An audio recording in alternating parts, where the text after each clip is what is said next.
مثل الذين حملوا التوراة ثم لم يحملوها كمثل الحمار يحمل أسفارا بئس مثل القوم الذين كذبوا بآيات الله والله لا يهدي القوم الظالمين. بسم الله. السلام عليكم.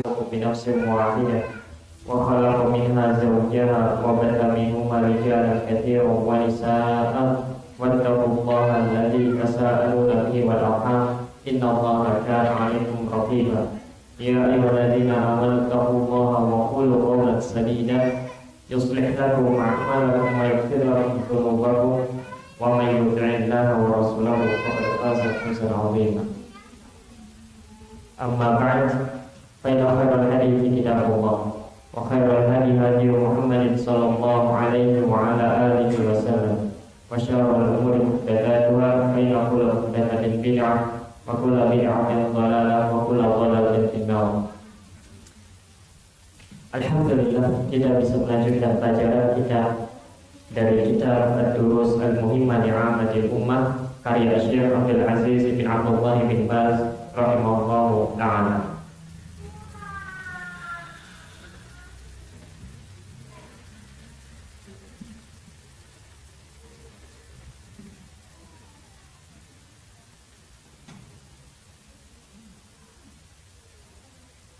Syekh bin Baz rahimahullah ta'ala berkata, Bismillahirrahmanirrahim.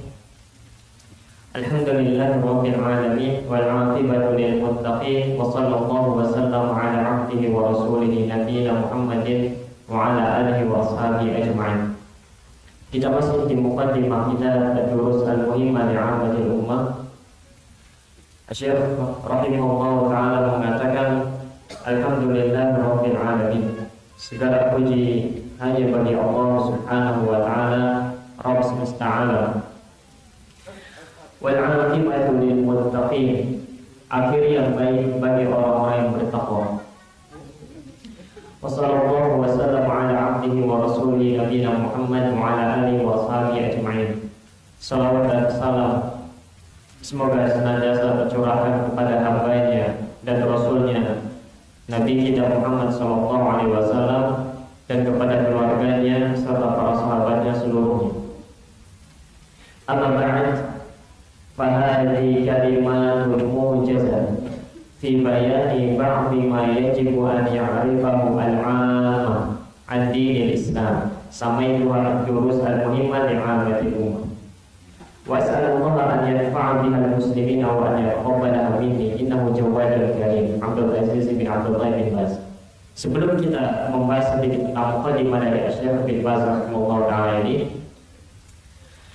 sebelumnya telah kita jelaskan sedikit tentang kalimat Bismillahirrahmanirrahim, yang mana Syekh bin Baz rahimahullah ta'ala pun di dalam risalahnya kutubnya ini memulai dengan Bismillahirrahmanirrahim, atau yang biasa disebut dengan basmalah. Bismillahirrahmanirrahim. Apa perbedaan antara basmalah dan tasbih?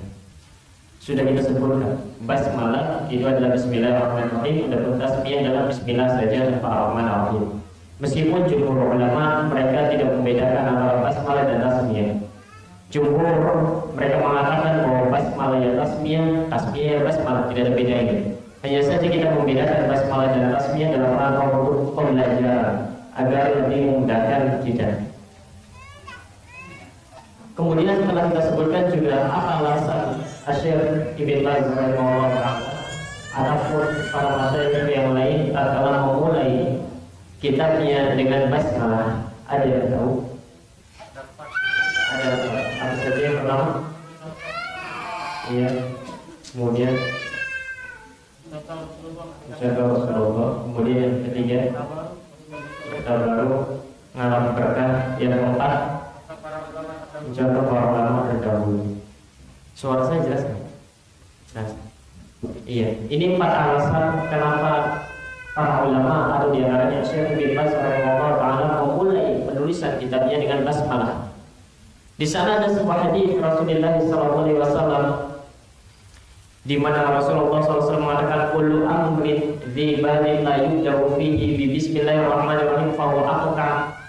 Setiap perbuatan penting yang tidak dimulai dengan basmalah atau bismillahirrahmanirrahim maka akan terputus, akan sia-sia. Kenapa kita tidak mengatakan bahwasanya mereka para masyayikh memulai penulisan kitabnya dengan basmalah? Karena berlandaskan dengan hadis ini. Ada yang bisa menjawab? Kenapa mereka yang memulai penulisan kitabnya dengan bismillahirrahmanirrahim tidak berdalil dengan hadis ini, namun beralasan dengan 4 hal tadi yang kita sebutkan? Karena hadisnya lemah, di dalamnya ada kelemahan sehingga tidak bisa dijadikan dalil. Di dalam sebagian riwayat disebutkan la yubda'u bi bismillahirrahmanirrahim. Di dalam sebagian riwayat lain dikatakan la yubda'u bi alhamdulillahirabbil alamin. Maka dari itu di dalamnya ada kelemahan dan ini pun dilemahkan oleh Syekh Al-Albani rahimahullah taala. Maka beralasan dengan hadis ini tertolak karena hadisnya lemah. Adapun alasan yang tepat adalah 4 hal tadi. 4 hal tadi. Kemudian kita masuk ke dalam pembahasan fikih sedikit. Kalau misalkan seorang tidak makan, maka seorang disyariatkan untuk berkata bismillah, bertasmiyah. Sepakat semuanya dan para ulama pun sepakat. Hanya saja di sana khilaf di kalangan para ulama adalah bolehkah seseorang itu menambahkan ar-Rahman ar-Rahim ketika hendak makan, atau dengan kata lain bolehkah seseorang itu berbasmalah ketika hendak makan atau hendak minum? Sebagian mengatakan tidak boleh, cukup hanya dengan tasmiyah saja, bismillah saja tanpa ar-Rahman ar-Rahim. Di antaranya adalah Syekh Al-Albani rahimahullah taala. Bahkan Syekh Al-Albani mengatakan tambahan ar-Rahman ar-Rahim itu merupakan bid'ah di sisi ahli fikih, di sisi fuqaha. Kenapa? Karena yang datang dari Rasulullah SAW itu hanya bismillah saja. Di antaranya hadis yang dikeluarkan oleh Imam Ahmad, idza quriba ilaihi ta'amu yaqul bismillah. Apabila dihidangkan makanan kepada Rasulullah SAW, maka Rasulullah SAW mengatakan bismillah ar-Rahmanir-Rahim. Di dalam riwayat yang lain pula, silsilah al-hadits as-sahihah, Syekh Al-Albani membawakan sebuah hadis riwayat Al-Imam Mustabarani, dikatakan ya ghulam samillah kul biyamini, bahkan dikatakan ya ghulam kul bismillah, wahai anak kecil ucapkan olehku bismillah. Kalau di dalam riwayat sahih Imam Al-Bukhari dan Muslim hanya dikatakan samillah saja. Di dalam riwayat Imam Al-Tabarani di sana dikatakan kul bismillah, kul bismillah. Maka dari itu Syekh Al-Albani sampai mengatakan, aku tidak tahu sebuah hadis yang berkaitan dengan bismillah ini, aku tidak tahu di dalamnya ada tambahan sedikit pun. Semua hadis yang berkenaan dengan doa dan makan semuanya dengan tanpa tambahan. Ini kata Syekh Al-Albani rahimahullah taala. Namun di sana Al-Imam An-Nawawi dan Syekhul Islam Ibnu Taimiyah rahimahullah taala, mereka mengatakan bahwasanya bismillah atau tasmiyah itu sudah cukup bagi seorang untuk mengamalkan sunnah dan dia mendapatkan pahala sunnah.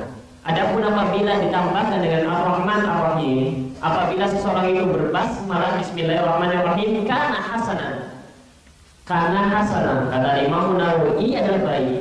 Kata Syekhul Islam Taimiyah, hasanah akmal, ini baik, bahkan ini lebih lengkap. Kata siapa? Imam Nawawi dan Syekhul Islam Taimiyah rahimahullah taala. Kita tidak ingin atau kita tidak bisa mengatakan atau kita tidak bermudah-mudahan mengatakan apa yang dikatakan Nawawi dan Ibnu Taimiyah itu salah keliru berat. Karena yang mengatakannya adalah seorang Imam An-Nawawi, seorang Syekhul Islam, yang mana kita tahu bagaimana pembelaan mereka kepada sunnah Rasulullah SAW. Dan dari sini pula ada sebuah adab yang penting.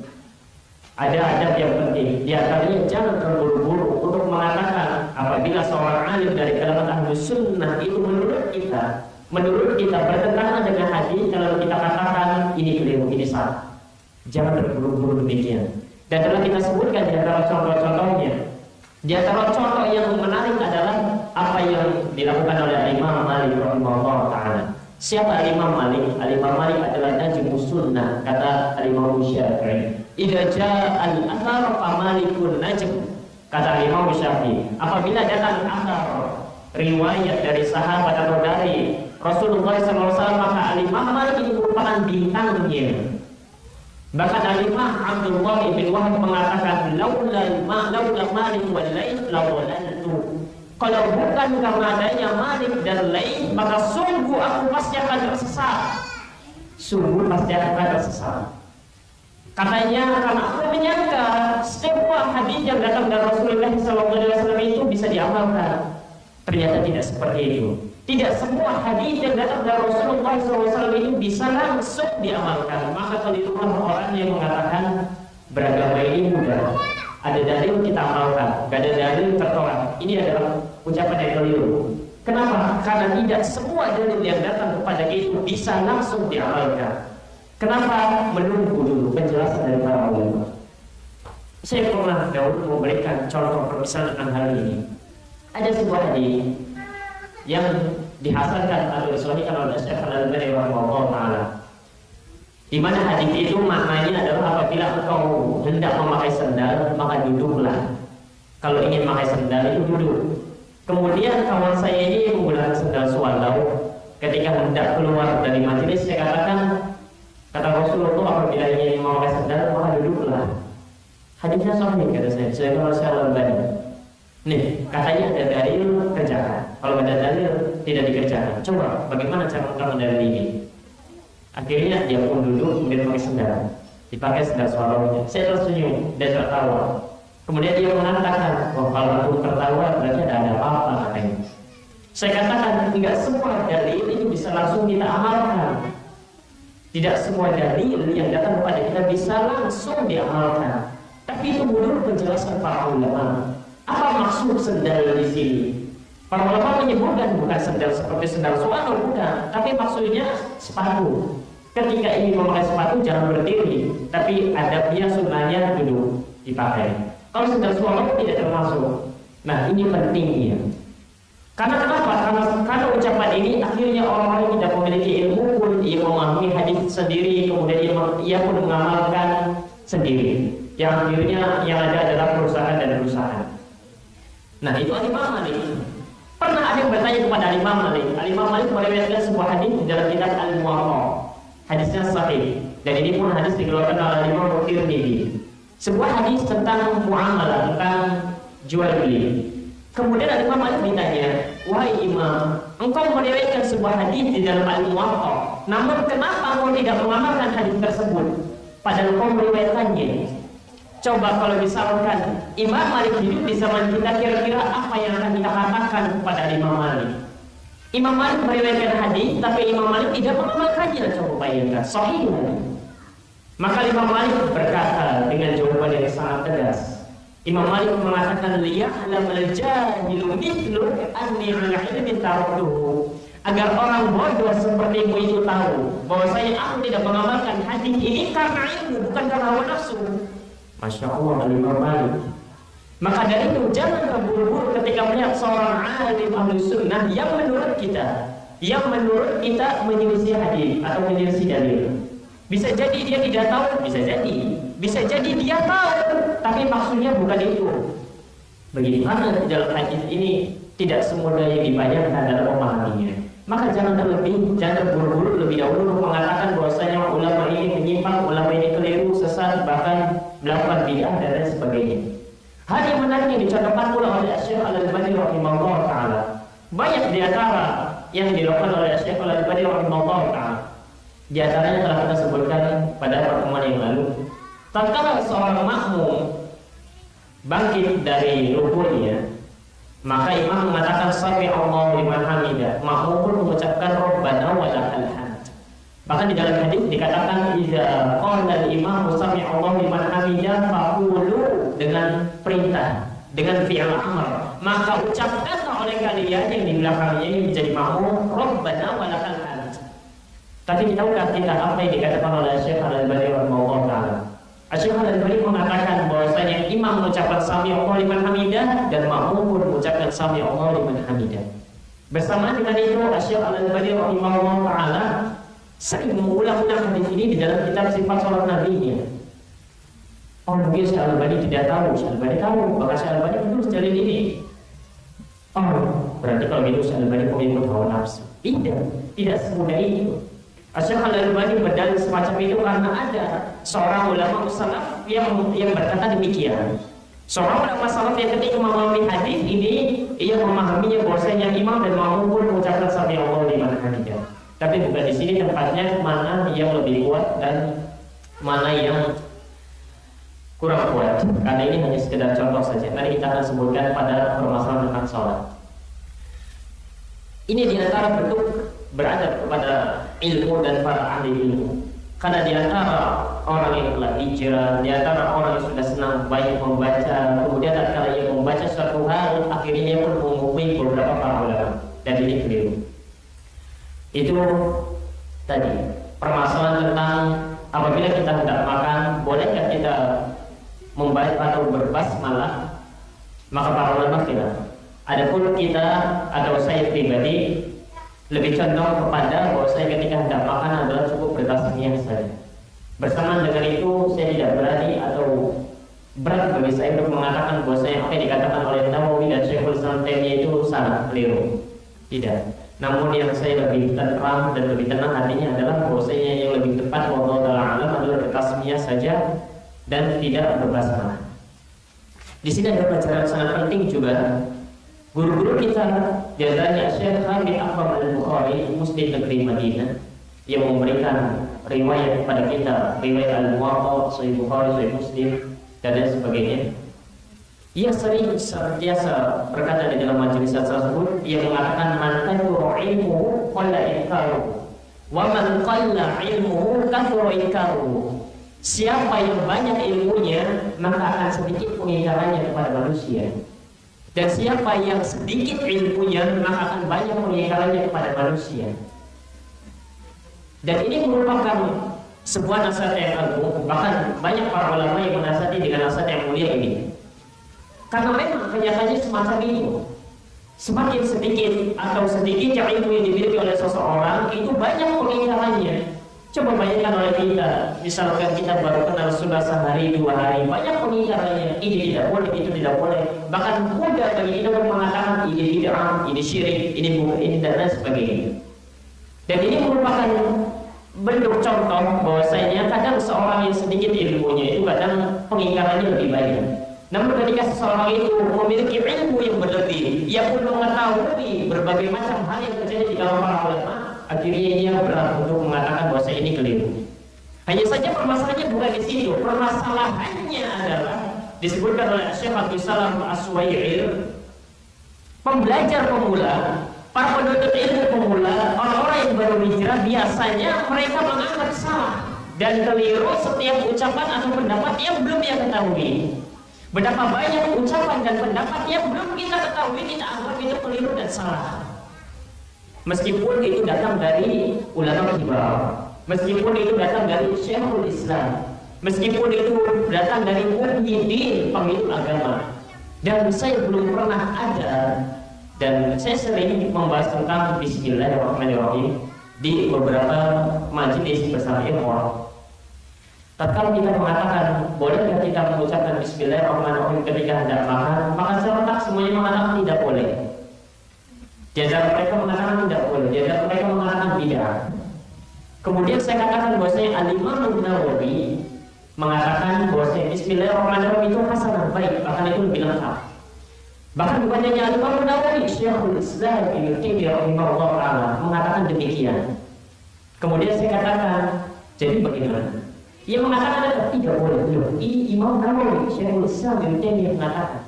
Maka dari itu kadang belajar pemula tidak mengetahui hal yang demikian, akhirnya hal yang tidak diketahui itu dikiranya salah keliru. Dan ini merupakan gambaran contoh yang sering kita terjadi di tengah-tengah kita. Betapa banyak hal yang tidak kita ketahui, akhirnya kita anggap hal yang kita tidak ketahui itu salah keliru. Dan nanti setiap pelajaran kita akan memberikan contoh-contohnya. Setiap pelajaran akan ada hal-hal yang baru yang menyelisih apa yang kita yakini atau yang kita ketahui. Dan ini merupakan penyakit. Kalau ada ilmu yang baru, maka seharusnya seorang mukmin, seorang manusia adalah menerimanya, bukan menolaknya. Namun yang terjadi adalah bersama dengan itu kita menganggap ilmu yang banyak ini, banyak ilmu yang belum kita ketahui. Tapi bersama dengan itu kita banyak mengingkarinya. Maka dari itu jangan sampai seorang penuntut ilmu melakukan hal yang demikian. Ini merupakan murojaah singkat tentang permasalahan-permasalahan yang dulu. Tentang Bismillahirrahmanirrahim. Kita masuk kepada ucapan Syekh bin Baz rahimahullah taala masih di dalam mukadimah. Syekh rahimahullah taala mengatakan fahadi kalimat mujizati bayani ba'di ma yajibu an ya'rifahu al-'ama 'an dinil Islam. Ini merupakan kalimat ringkas, buku yang ringkas yang menjelaskan tentang perkara-perkara yang wajib untuk diketahui oleh kaum muslimin atau orang-orang umum tentang agama Islam. Pelajaran kita ini dikhususkan untuk orang-orang awam. Jadi kalau yang hadir di sini bukan orang awam, lebih baik cari kitab atau pembelajaran yang lebih tinggi dari ini. Saya khususkan permasalahan ini untuk orang-orang awam, untuk orang-orang awam. Di sini yang masih awam sih. Ini gimana nih? Ini memang buku yang sangat ringkas, padat, dan dikhususkan untuk orang awam. Tentang rukun Islam, tentang rukun iman, tentang sholat, tentang wudhu, yang saya rasa semua yang hadir sudah mengetahui. Rukun Islam ada berapa? 5. Rukun iman ada berapa? 6. Sholat, tahu cara sholat? Selesai sudah. Berarti bukan orang-orang mau lagi. Syekh rahimahullah taala menulis kitab ini ditujukan untuk orang-orang awam. Nanti kalau misalkan sudah membaca lembar demi lembaran, ternyata banyak hal yang tidak ketahui, maka dipertanyakan ke awaman kita atau dipertanyakan ke penuntut ilmuwan kita. Nanti kalau kita membaca lembar demi lembar, ternyata banyak hal yang tidak diketahui daripada yang diketahuinya, maka dipertanyakan ke penuntut ilmuwan kita. Bahkan dipertanyakan ke awaman kita. Karena definisi awam di sisi para ulama adalah mengetahui secara global tentang akidah yang lurus. Definisi awal. Adapun definisi penuntut ilmu adalah minimalnya bisa bahasa Arab dan usul fikih. Bisa bahasa Arab dan usul fikih. Kalau ditanya apa sih syaratnya menjadi seorang penuntut ilmu, bisa bahasa Arab, bisa usul fikih. Anda penuntut ilmu. Maka dari itu siapapun orangnya, pengen ngaji puluhan tahun, pengen ngaji belasan tahun, kalau tidak bisa bahasa Arab dan usul fikih, saya pribadi tidak menganggap dia penuntut ilmu. Saya pribadi tetap dia dikatakan oleh seorang awam. Meskipun dia mengatakan, saya belajar kepada ustaz besar, tapi ini kan bahasa Arab, tapi ini ngerti usul fikih, ngerti mana yang mutlak, mana yang muqayyad, mengerti tentang qiyas, ijma dan sebagainya. Enggak, kalau itu ada awal. Dan ini merupakan motivasi untuk diri kita. Kalau kita ingin keluar dari zona keawaman, kemudian ingin mendapatkan predikat gelaran seorang penuntut ilmu, maka belajar bahasa Arab, belajar usul fikih. Karena itu merupakan tangga dan pembeda antara orang awam dan para pembelajar, para penuntut ilmu. Begitu. Nah, buku ini ditujukan oleh Syekh rahimahullah taala untuk orang-orang yang awam. Kalau yang hadir di sini adalah orang yang awam, alhamdulillah. Berarti saya memilih buku ini tepat. Tapi kalau misalkan yang hadir di sini para penuntut ilmu semua, wah ini tidak tepat. Kalau gitu, mending selesai saja bubar. Gitu. Sampai tua ad-durus al-muhimmah li'amatil ummah. Yang aku beri nama buku ini dengan judul ad-durus al-muhimmah, pelajaran-pelajaran penting li'amatil ummah, untuk segenap umat, untuk kaum muslimin secara umum. Lihat kalimatnya ad-durus al-muhimmah. Maka majelis kita ini adalah majelis pembelajaran, bukan hanya sekedar majelis nasihat, bukan hanya sekedar majelis yang mengingatkan kita tentang negeri akhirat, bukan hanya sekedar itu. Tapi kita benar-benar majelis yang berkenaan dengan ilmu-ilmu yang nantinya akan kita amalkan. Maka dari itu banyak poin-poin penting yang mesti kita ketahui. Pelajaran yang pertama, ad-darsul awwal. Suratul Fatihah wa qisarus suwar. Pelajaran yang pertama, pelajaran berkenaan dengan surat Al-Fatihah dan surat-surat yang pendek. Suratul Fatihah wa ma'amkana min qisarus suwar min suratiz zalzalah ila suratin nas. Wajib bagi setiap kaum muslimin, bagi setiap kita untuk mempelajari surah Al-Fatihah dan surat-surat yang pendek dari Al-Zalzalah sampai An-Nas. Minimalnya dan wajib bagi kita untuk mempelajari surat Al-Fatihah dan surat Al-Zalzalah sampai An-Nas. Kalau juz 30 atau juz apa kita tidak hafal, minimal dari Al-Zalzalah sampai Anas kita hafal. Apa maksud mempelajari Al-Fatihah dan surat-surat pendek di sini? Talqinan. Duduk di hadapan guru, bagaimana cara membacanya? Apa itu surat Al-Fatihah dan surat Al-Zalzalah sampai Anas? Wa tashihan lil qiraah. Diperbaiki bagaimana cara membacanya. Wa tahfidhan dan menghafalnya. Dari surat Al-Fatihah, kemudian surat Al-Zalzalah sampai Anas. Kalau tidak bisa seluruh Al-Quran dihafalkan, minimalnya ini wajib dihafalkan. Kenapa? Karena kalau ini tidak hafal, bagaimana kita akan sholat? Apa yang akan kita baca di dalam sholat kita? Misalkan Al-Fatihah tidak hafal, aduh, bingung kan? Tapi saya yakin di sini Al-Fatihah semuanya hafal. Dan nanti bagaimana ketika ingin mengimami keluarga kita di rumah? Kalau dari surat Al-Zalzalah sampai surat Anas saja yang pendek tidak hafal. Habis membaca surat Al-Fatihah, akhirnya bingung. Qul huwa cuma depannya qul huwallahu ahad. Allahu akbar. Bisa kan? Karena tidak hafal. Maka dari itu Asy-Syaikh Ibnu Baz rahimahullah taala mengatakan pelajaran yang pertama yang wajib yang kita pelajari, kita hafalkan, kita perbaiki bacaannya adalah surah Al-Fatihah. Kemudian surah Az-Zalzalah sampai surah An-Nas. Kenapa surah Al-Fatihah? Karena surah Al-Fatihah merupakan apanya sholat. Surah Al-Fatihah merupakan apanya sholat. Rukun. Rukun apa syarat? Rukun. Bukan syarat. Bukan wajib. Wajib. Bukan fardu.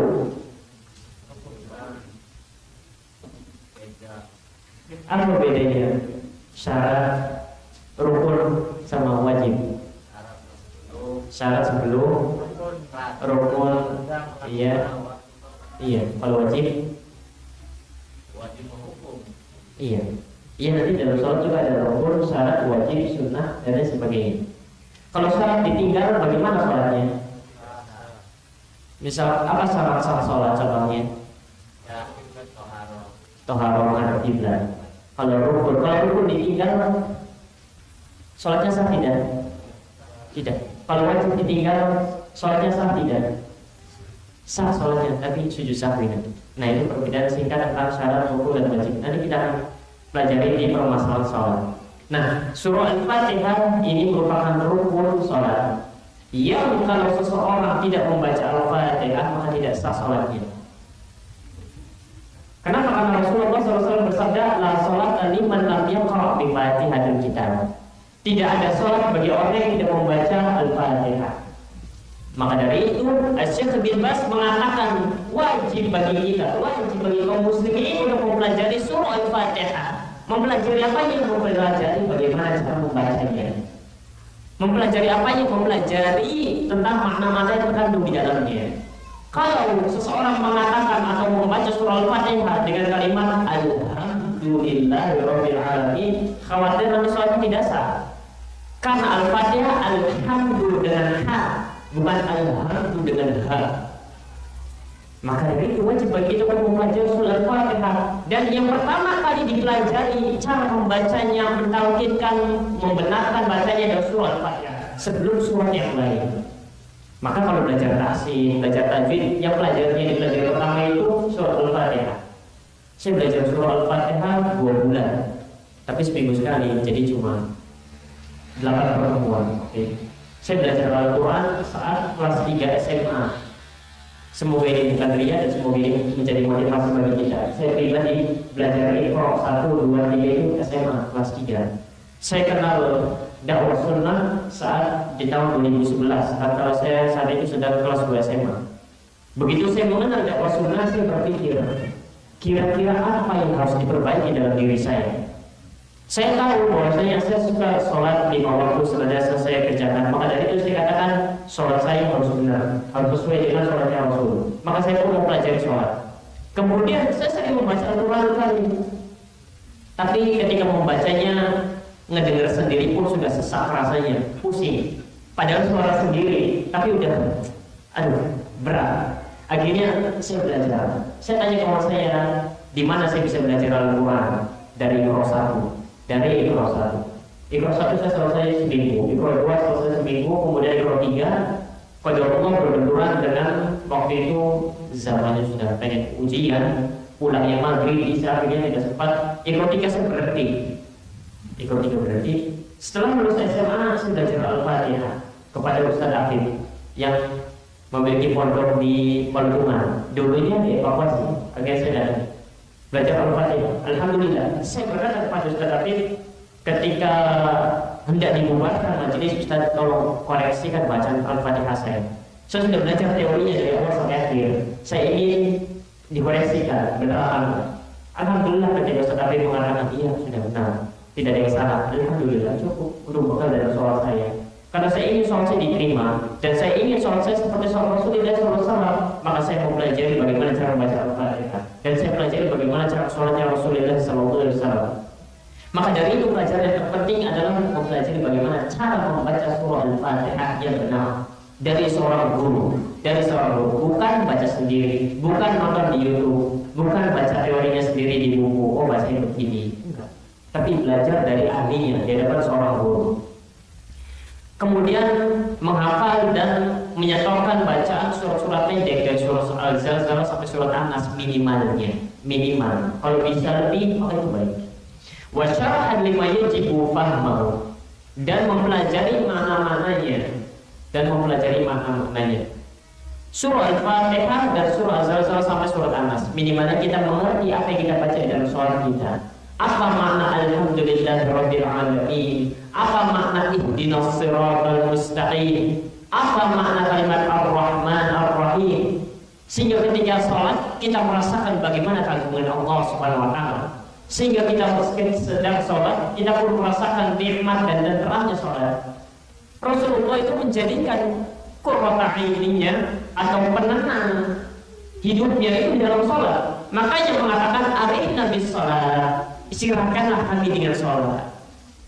Mencari istirahat itu, mencari ketenangan itu di dalam sholat. Kalau kita sholat pengennya cepat selesai, heran begitu. Kalau Rasul itu ingin tenang, ingin tenang dalam sholat, ingin menjaga sholat. Bahkan di antara para sahabat ketika terkena panah pahanya, kemudian ada seorang sahabat yang ingin mencabutnya. Sahabat yang terkena panah ini mengatakan, tunggu, aku ingin sholat dulu. Ketika aku sedang sujud, maka cabut panah tersebut. Akhirnya tatkala sedang sujud dicabut panahnya. Selesai sholat sahabat itu mengatakan, kenapa aku tidak mencabut panahku? Kata sahabat yang mencabut panahnya, ini sudah mencabut panahnya. Lihat bagaimana rasanya. Coba kalau kita tusuk panah sampai tembus, bagaimana rasanya dicabut begitu? Tidak tanpa alkohol, dengan tanpa biusan dan lain sebagainya. Lihat para sahabat. Sholat itu yang namanya sakit hilang. Kita sholat segala-gala ingat. Heran, di luar sholat nggak ingat. Ketika sholat ingat segala-gala. Aduh iya, ini nanti keluar begini. Nanti bahkan menyusun strategi, menyusun perencanaan di dalam sholat. Wah nanti setelah sholat kita jaga jarak ke sana. Subhanallah. Sudah gitu ngakunya mengikut Rasul dan para sahabat lagi. Sudah gitu ngakunya mengibarkan bendera tauhid dan sunnah Rasulullah SAW. Subhanallah. Itulah kita. Maka ini merupakan penjelasan dari Syekh bin Baz tentang mempelajari surah Al-Fatihah. Dan yang ingin kita mulai adalah tentang tafsir surah Al-Fatihah ringkasnya insyaallah. Kita akan masuk ke dalam pembahasan ringkas tentang surah Al-Fatihah. Dan surah-surah pendek tapi tidak semuanya. Karena majelis kita sebulan sekali, maka tidak mungkin juga kita membahas semua suratnya. Dan tidak mungkin juga kita membahas tentang tafsir surah Al-Fatihah secara tafsir rinci, secara terperinci. Saya di Majalengka di Sumber Wetan sana selesai membahas surah Al-Fatihah, satu surah Al-Fatihah setahun, sebulan sekali setahun. Berarti kalau di sini selesainya yang tipis segini berapa tahun kira-kira? Maka mungkin kita akan menyelesaikan satu majelis. Ya. Sudah kita bahas tentang masalah basmalah sedikitnya. Biasanya apa yang kita lakukan ketika kita hendak membaca Al-Quran Al-Karim? Apa yang kita ucapkan ketika hendak membaca Al-Quran Al-Karim? Ta'awud atau al-isti'anah atau a'udzu billahi minasyaitonir rajim. Itu yang biasa kita lakukan. Kemudian setelah ta'awud kita membaca basmalah. Bismillahirrahmanirrahim. Basmalah disyariatkan hanya pada dua keadaan saja. Ketika hendak membaca Al-Quran Al-Karim dan ketika menulis surat atau menulis kitab. Disyaratkan hanya pada dua keadaan. Selain itu tidak disyaratkan basmalah. Adapun tasmiyah selain dua keadaan itu, ketika hendak makan tasmiyah, ketika hendak minum tasmiyah, ketika tersanjung jatuh tasmiyah, bismillah. Kalau kita apa yang diucapkan? Kesanjung, pleset, innalillahi, bismillah ucapkan. Ketika hendak masuk WC, ucapkan bismillah terlebih dahulu di luarnya. Kemudian baru doa, kemudian baru masuk. Dan begitu seterusnya. Ini tasmiyah. Adapun basmalah hanya pada dua keadaan saja. Ucapan Bismillahirrahmanirrahim itu hanya disyaratkan pada dua keadaan. Ketika hendak membaca Al-Quranul Karim dan ketika menulis surat atau menulis kitab-kitab karya ilmiah yang berkaitan dengan agama. Ketika hendak membaca Al-Quran disyaratkan untuk membaca Bismillahirrahmanirrahim, kemudian membaca. Sekarang pertanyaannya, bolehkah seseorang ketika membaca surah kemudian dia berhenti di tengah? Keesokan harinya ia ingin melanjutkan bacaan suratnya tersebut. Apa yang dia baca? Ta'awudz basmalah kemudian melanjutkan atau ta'awudz saja kemudian melanjutkan? Ta'awudz saja. Misalkan a'udzu billahi minasyaitonir rajim kemudian dia membaca melanjutkan bacaan Al-Qur'annya. Misalkan kita tidak dari awal surat tapi dari pertengahan surat. Kalau seseorang membaca basmalah bagaimana? A'udzu billahi minasyaitonir rajim bismillahirrahmanirrahim kemudian dia mengatakan innalil muttaqina mafaza misalkan. Boleh tidak? Apa hukumnya? Apa hukumnya? Boleh tidak? Kalau yang biasa kita lakukan apa? Tahu saja tanpa basmalah. Iya. Al-Imam Ahmad sebagaimana dinukilkan di dalam kitab Al-Adab Asy-Syar'iyyah, wa tustahabbu qira'atul basmalah fi awwali kulli suratin fi shalah wa ghairiha. Disunahkan untuk membaca basmalah di awal setiap surat, baik di dalam sholat maupun di luar sholat.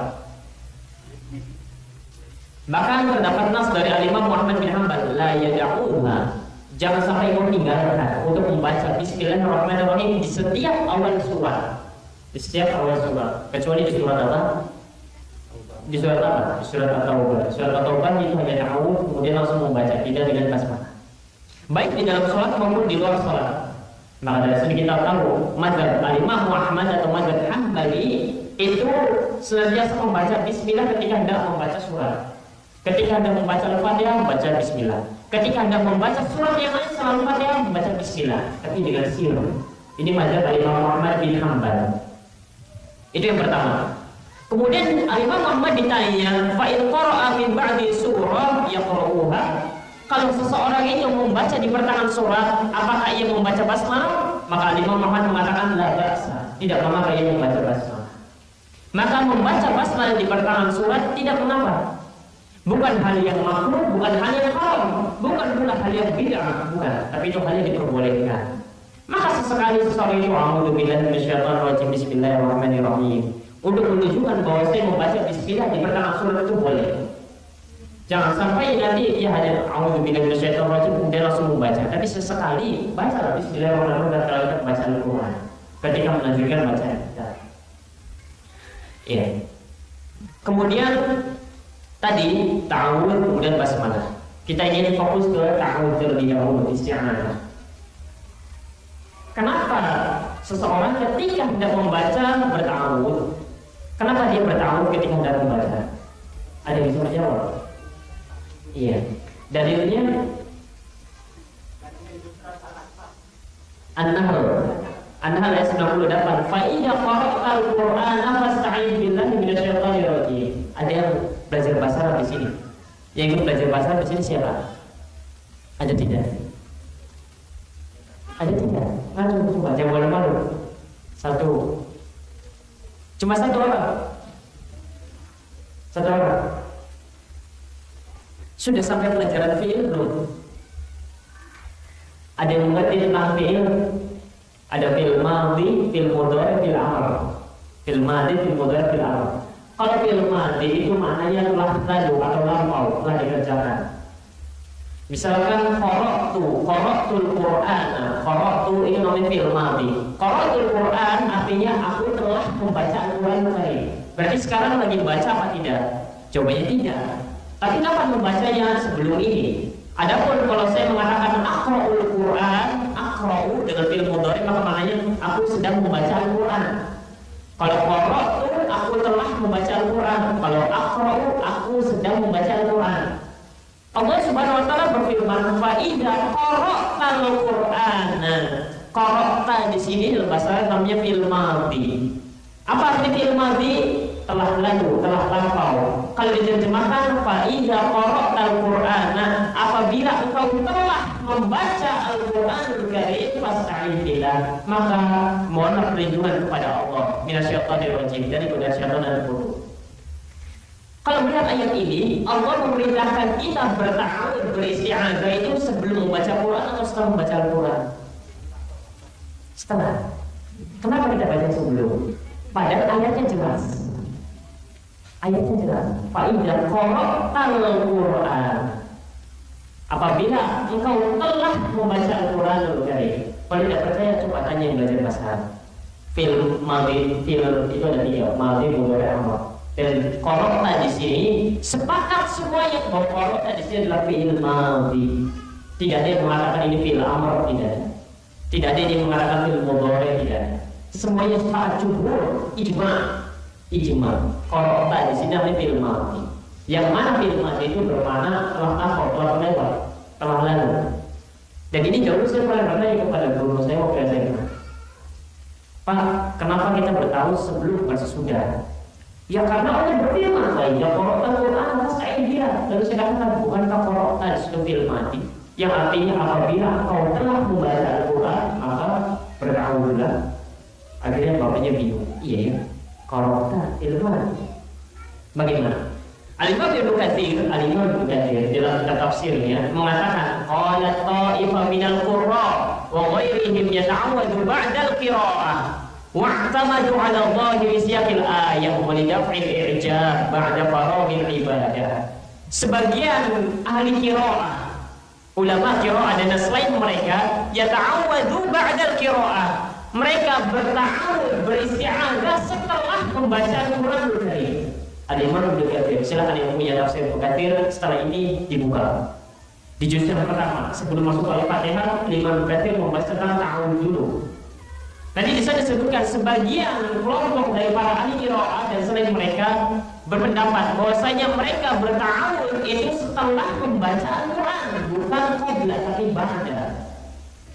Kenapa? Apa dalil mereka? Wa'tamadu 'ala dhahiri siyaqil ayah. Mereka berdalil dengan zahir ayat yang tadi kita bacakan. Karena zahirnya fa'idza qara'tal Qur'an.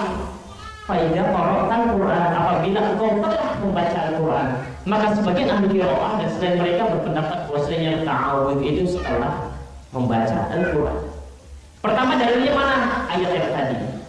Kemudian yang kedua, walidaf'il i'jabi ba'da faraghil ibadah. Dan untuk menolak sifat ujub dalam diri setelah melakukan ibadah. Karena seseorang yang melakukan ibadah terkadang muncul rasa ujub di dalam hatinya. Oh Masya Allah, saya telah membaca Al-Quran 15 juz. Untuk menolak rasa ujub semacam itu, maka katakanlah, a'udzubillahi minasyaitonir rajim. Aku berlindung dari godaan syaitan yang terkutuk. Berlindung pada Allah. Karena sifat ujub ini datang dari bisikan syaitan. Maka dari itu sebagian ahli Quran menganggap bahwasanya yang namanya ta'awud itu setelah membaca Al-Quran Karim. Ini ada di dalam kitab tafsir Ibnu Katsir. Tafsir Ibnu Katsir. Dalilnya mana? Ayat yang tadi. Dalilnya mana? Zahir ayat tadi. Al-Imam Al-Qurtubi masih di dalam kitab yang sama tafsir Ibnu Katsir. An Abi Bakar Ibn Al-Arabi Anil Majmu'ah An Malik rahimahullah. Al-Imam Al-Qurtubi meriwayatkan dari Al-Imam Ibn Al-Arabi dan dari sejumlah para ulama. Dari Al-Imam Malik rahimahullah ta'ala. Imam Malik mengatakan Annal qari yata'awwadu ba'dal Fatihah. Bahwasanya seorang qari itu berta'awud setelah membaca surat Al-Fatihah, setelah membaca Al-Quran. Lihat, setelah membaca, mana dalilnya? Zahir ayat yang tadi. Jadi bertahun itu sebelum apa setelah? Sebelum. Imam Malik yang bilang. Dalil ayat Al-Quran bukan yang bilang fa'idza qara'tal Quran. Jadi bertahun setelah atau sebelum? Setelah. Sebelum. Siapa yang sebelum? Siapa yang masih sebelum? Ngaco. 1, 2, 3. Sebelum. Dalilnya jelas firman Allah yang tadi, fa idza qara'tal Qur'an fasta'in billah. Maksudnya tentang dalil.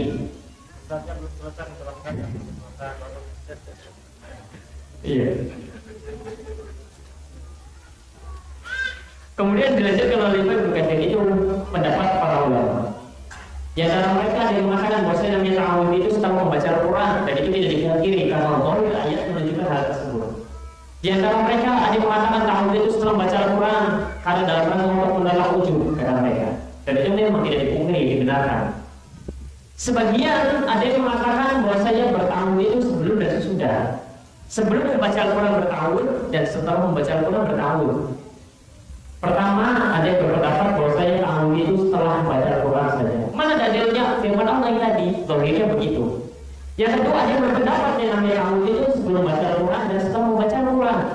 Sebelum membaca Al-Quran kita memohon perlindungan kepada Allah agar syaitan tidak membisikkan godaan-godaannya kepada hati kita tatkala beribadah. Setelah membaca Al-Quran agar kita berlindung kepada Allah dan godaan syaitan agar kita tidak ujub dengan diri kita. Ini di antara mereka. Namun jumhur ulama, kalau tadi sebagian saja, jumhur ulama mengatakan bahwa namanya isti'adzah atau ta'awudz itu sebelum baca Al-Quran. Mana dalilnya? Tadi dalilnya, fa idza qara'tal Qur'ana fasta'idz billah. Apabila engkau telah membaca Al-Quran Al-Karim maka beristi'adzahlah, bertawudzulah kepada Allah. Loh, Ustaz, kenapa jumhur ulama bilang isti'adzah itu sebelum membaca Al-Quran? Tapi dalilnya ini, bukankah ini dalil menunjukkan bahwasanya disyariatkan ya ta'awudz setelah membaca Al-Quran? Bagaimana jawab kita? Kira-kira bagaimana jawab kita? Ulama yang mengatakan membaca ta'awudz itu setelah membaca Al-Quran, dalilnya ayat ini. Ulama yang mengatakan bahwasanya ta'awudz itu sebelum membaca Al-Quran, dalilnya ayat ini. Kira-kira bagaimana jawab kita? Kalau lihat dari zahir ayat, yang benar adalah setelah membaca Al-Quran. Tapi permasalahannya, kenapa jumhur kok berpendapatnya sebelum membaca Al-Quran? Sebelum membaca Al-Quran. Nah ini, seakan-akan jumhur bertentangan dengan ayat Al-Quran Al-Karim. Maka jangan terburu-buru dulu kalau mengatakan jumhur ini menyimpang, keliru, sedangkan yang benar adalah kita, jangan. Tapi kita lihat alasan berikutnya, kenapa jumhur memahami fa idza qara'ta di sana, padahal qara'ta di sana fi'il madhi yang artinya telah dibaca, kenapa dipahami sebelum? Jawabannya adalah ayat yang lain tentang berwudu, di mana Allah Subhanahu wa taala mengatakan idza qumtum ila shalah faghsilu wujuhakum wa aydiyakum. Idza qumtum ila shalah. Pertanyaannya, yang namanya wudu itu sebelum salat atau setelah salat? Sebelum salat. Tapi ayatnya mengatakan idza qumtum, apabila kalian telah melaksanakan salat. Karena qumtum itu fi'il madhi. Apabila kalian telah melakukan salat, maka basuhlah, maka berwudulah. Tapi apa yang dicontohkan oleh Rasulullah SAW? Rasulullah berwudu sebelum salat. Maka dari sini jumhur mengatakan makna qumtum di situ artinya sebelum salat. Maka makna qara'ta di sana maknanya sebelum membaca Al-Quran Al-Karim. Tahu dari mana? Tahu dari Rasulullah SAW yang melakukannya. Ini diantaranya. Jadi kenapa qara'ta di sana dimaknai sebelum membaca Al-Quran? Jawabannya karena dalil yang lain. Dalil tentang berwudu. Bukankah berwudu itu sebelum sholat, bukan setelah sholat? Padahal ayatnya idza qumtum ila sholati, apabila engkau telah selesai mengerjakan sholat. Maka dari sini tidak boleh seseorang memahami Al-Quran dengan tanpa sunnah Rasulullah SAW. Kata Syekh Al-Albani rahimahullah taala di dalam kitab Sifat Salat Nabinya, tidak boleh seseorang itu, tidak halal bagi siapapun memahami Al-Quranul Karim secara terpisah dari sunnah Rasulullah SAW. Karena kalau memahami Al-Quran secara terpisah, maka yang ada adalah kekeliruan. Idza qumtum ila sholati, qumtum itu fi'il madhi, maknanya telah dilakukan. Kalau begitu, wudu itu bukan sebelum, tapi setelah. Loh, bukankah yang namanya wudu itu sebelum? Di buku-buku fikih disebutkan wudu itu merupakan syarat sah sholat. Tapi karena ini Al-Quran menerangkan idza qumtum ila sholat. Ternyata selama ini kita keliru, misalkan ini keliru.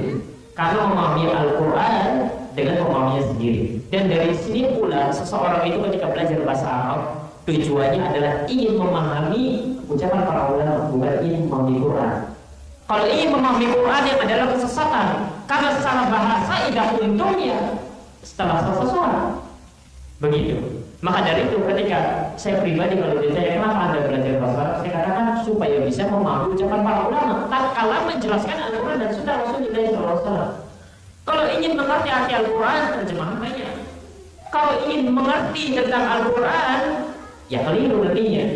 Karena di antara orang-orang Islam banyaknya dari kalangan ahli lughah, dari para ahli lughah. Maka dari itu seseorang yang belajar bahasa Arab tujuannya untuk memahami ucapan para ulama ketika menjelaskan tentang Al-Quran dan Sunnah. Dan tidak halal bagi siapapun yang memahami Al-Quran Al-Karim dengan sendiri, tanpa sunnah, tanpa pemahaman yang benar. Meskipun ia adalah seorang pakar dalam bahasa Arab.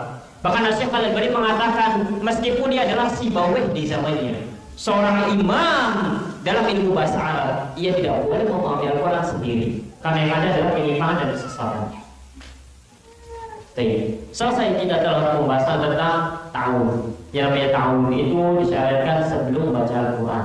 Meskipun sebagian ulama ada yang mengatakan setelah membaca Al-Quran. Namun jumhur ulama mengatakan bahwasanya disyariatkan untuk berta'awun itu sebelum membaca Al-Quran, bukan setelahnya. Apa hukum berta'awun ketika hendak membaca Al-Quran? Jumhur mengatakan hukumnya adalah sunnah, bukan wajib. Sunnah bukan wajib. Pembahasan ini ada di dalam kitab Tafsir Ibnu Katsir. Silakan baca-baca di awal Tafsir Ibnu Katsir tersebut. Itu hanya berkaitan dengan ta'awudz dan isti'adzah.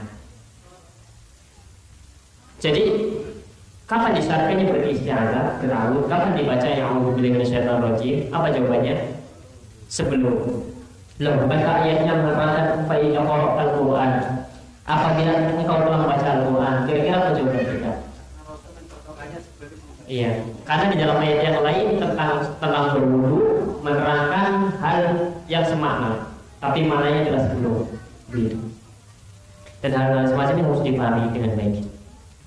Kemudian yang berikutnya tentang tafsir dari al-isti'adzah. Apa sih tafsir dari kalimat a'udzubillahi minasyaitonir rajim? A'udzubillahi minasyaitonir rajim. Ada yang biasa kita terjemahkan, aku berlindung kepada Allah Subhanahu wa taala dari godaan syaitan yang terkutuk. Kita akan menyebutkan tafsir secara global, secara rinci karena nanti tidak akan selesai. Al-Imam At-Tabari mengatakan, al-isti'adzah al-istijarah. Al-isti'adzah itu maknanya adalah memohon perlindungan. Al-isti'adzah itu maknanya memohon perlindungan. Wa ta'wilu qaulil qa'il a'udzu billahi minasyaitonir rajim astajiru billahi duna ghairi min sa'iri khalqihi minasyaiton. Dan maksud dari ucapan seseorang a'udzu billahi minasyaitonir rajim itu maksudnya adalah aku berlindung kepada Allah Subhanahu wa taala dari selainnya. Dari selain Allah Subhanahu wa taala, yaitu dari makhluk-makhluk Allah Subhanahu wa taala, yaitu syaitan. Dari godaan syaitan. Memangnya kenapa kita harus berlindung kepada Allah dari syaitan? Memangnya apa yang dilakukan syaitan kepada kita? An yadurrani fi dini aw yasuddani an haqqi yalzimuni li rabbi. Agar syaitan tidak mencelakakanku dalam agamaku, dan agar syaitan tidak memalingkanku dari hak-hak yang harus aku tunaikan kepada Rabbku. Karena syaitan itu dapat membahayakan agama seseorang. Karena syaitan dapat memalingkan kewajiban seseorang. Sholat itu wajib, kemudian datang syaitan memberikan bisikan, nanti saja sholatnya. Misalkan sholat zuhur, nanti saja sholatnya, akhirnya jadi tunda, akhirnya dia tidak melaksanakan sholat zuhur. Dia dapat memalingkan kewajiban yang Allah wajibkan pada seorang.